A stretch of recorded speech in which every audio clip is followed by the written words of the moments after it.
guys, I'm excited to help you get started with your embroidery kit today. So the first thing that you'll want to do is make sure you have all your supplies unpacked. You'll need your hoop, your fabric, your needle, all of your thread here. I have my cover sheet as a guide and my instructions over here also. So the first thing you'll want to do is unscrew the hoop. You have an outside and an inner hoop. And you'll want to take your inner hoop and place it just underneath and in the center of your fabric. Okay, so your fabric was probably already folded centered, so it should have some nice crease lines to help guide you, but you just want to make sure none of the print is going to touch the rim of the hoop there. So I'm going to move mine down just a little bit. Okay, feeling good about that. So now I'm going to take my outer hoop. I'm actually going to just kind of push it to the side a little bit. And then I'm going to tighten it to make sure it will stay in place and that it can endure kind of some of the pressure of my stitches as I go through the fabric, and in case I need to pack it up and take it with me somewhere and work on it on the go. Alright, the next thing we're going to want to do is you'll want to have your thread ready to go and your instructions ready to go. So according to my instructions, I'm working on the blush roses here. I'm going to pick a color that kind of stands out to me, so I want to start with this maroon color here. And that should kind of also have a guide on the back of your instruction sheet. So I know I'm going to start with this right side over here, and I'm going to use the woven wheel stitch 6 strands doubled. Okay, so what I have is my embroidery skein, and I've kind of taken that apart.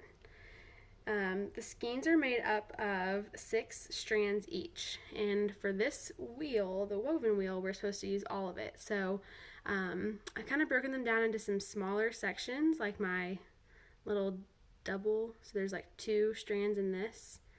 So I'm going to take those and one at a time try to thread it through my needle nice and orderly, so that I can eventually get a nice thick stitch for my woven wheel.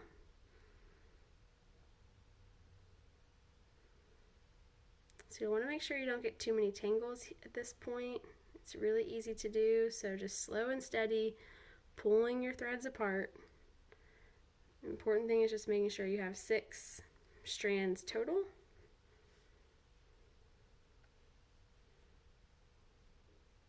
And if you need to end up just cutting some apart because it's getting knotted and tangled, you should be fine. And that's exactly what I'm going to do. Hopefully your scissors are more sharp than mine. Alright, so I'm going to try to just do a few at a time, thread my needle. This part will be tricky, but you guys can do it. You should be getting better and better at it each day as you continue in your hand sewing skills.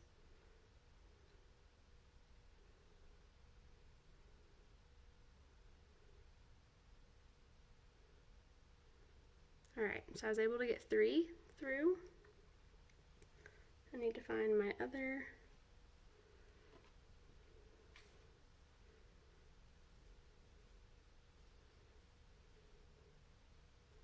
I've got about 3 in here as well.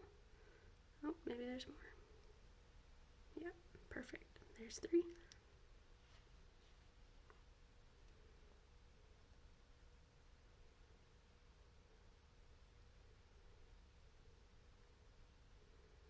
I'm going to make sure I'm going in the same direction, so I'm going to go from right to left.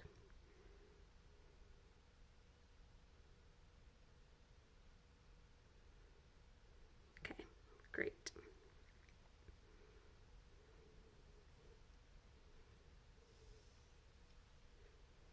So now I've got 6 strands threaded through the needle here, and it says doubled, so we are going to kind of do that necklace method that we have done in class when we did hand sewing. This is going to be a really, really thick stitch. And towards the end of my thread is where I'm going to tie my knot off. Make sure you tie your knot towards like the shortest one that you have. So I'm actually going to tie it right here.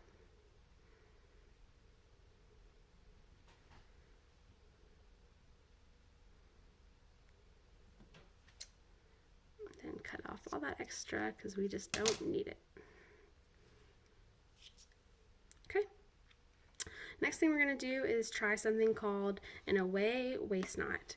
And so for this, we're actually going to go down through the front of our fabric and leave our knot exposed on the front here. Now, this for me is really thick to get through this fabric.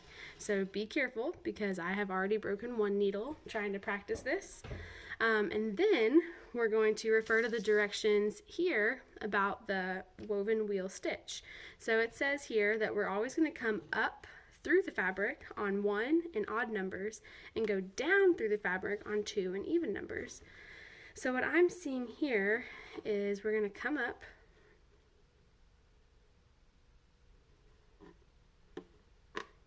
right here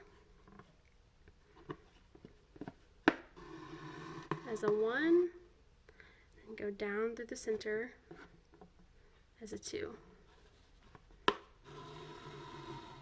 So I am kind of gently manipulating my fabric.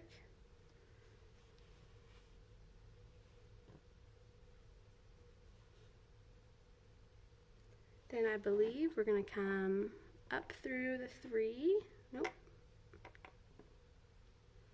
right here.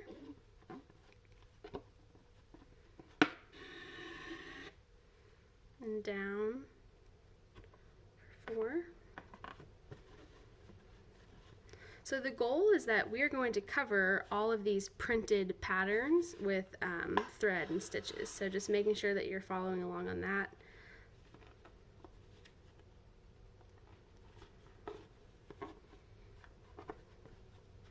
I'm just giving it a nice little wiggle to get it through.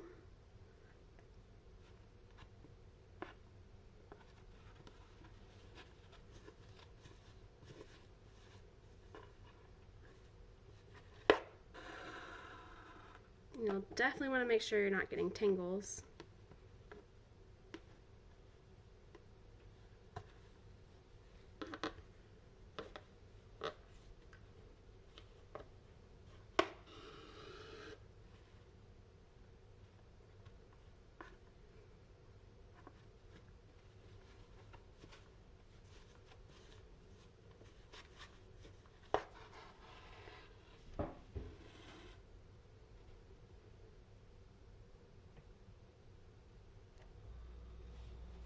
Okay, and we'll start our last one.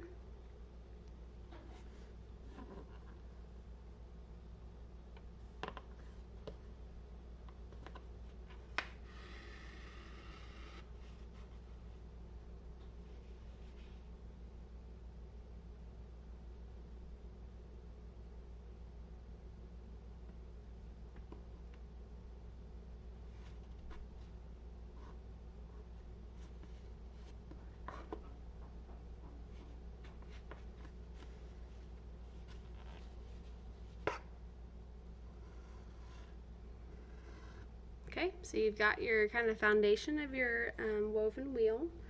Then I'm going to start at 1 again. I'm just going to double check these instructions here. So it looks like we are going to be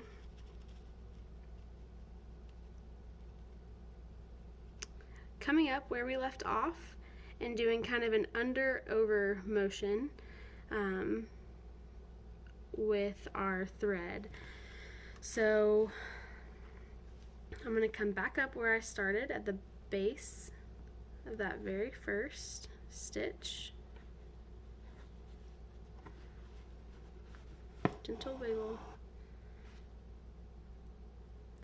And I'm going to start by going under my number 1 and then over the top of number 2. And under this one, over that one, under here, over. You're going to do this several times until you have a nice full flower. So you're just alternating over, under each time. So I'm going to just went under that one, I'm going to go over this one.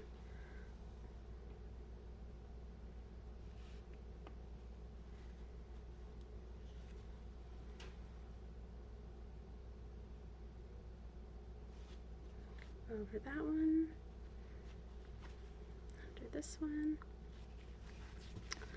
And so you can kind of see this little pattern emerging, just over, under, and it's starting to create this really nice, pretty, just scallop type of rose.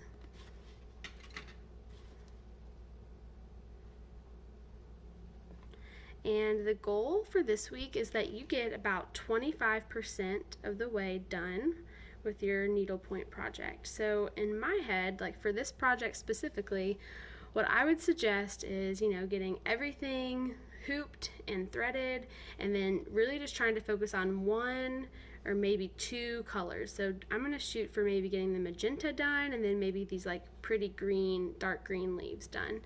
So to me, in my head, that would be about 25% of your work. So you'll just take a picture of that at the end of the week, upload it, and you'll be good to go. And I think that you'll probably start to find that you want to just keep working beyond that, and that's fine too. But just make sure that you have pictures to upload in each of those progression stages so that I can see the progress. That's what this class is all about. Oh, and by the way, don't worry about this knot here. We will eventually get rid of all of those. It's just a nice kind of holding place for your thread, and so at the very end, finishing up your project, we'll get rid of those. And anytime that you are in between stitching and just kind of need to take a break and save it for another day, I'd recommend popping your thread right through here to keep it safe and attached to your project. So I'm excited to keep working on these with you guys. Some of these stitches will look familiar to you, like running stitch and straight stitch, but some of these will be different as well. So it'll be a nice chance for you to continue to grow your hand sewing skills, and this will be a really nice aesthetic project I think you could keep or give away when you're all finished with it. All right guys, I'll talk to you soon. Happy stitching. Bye.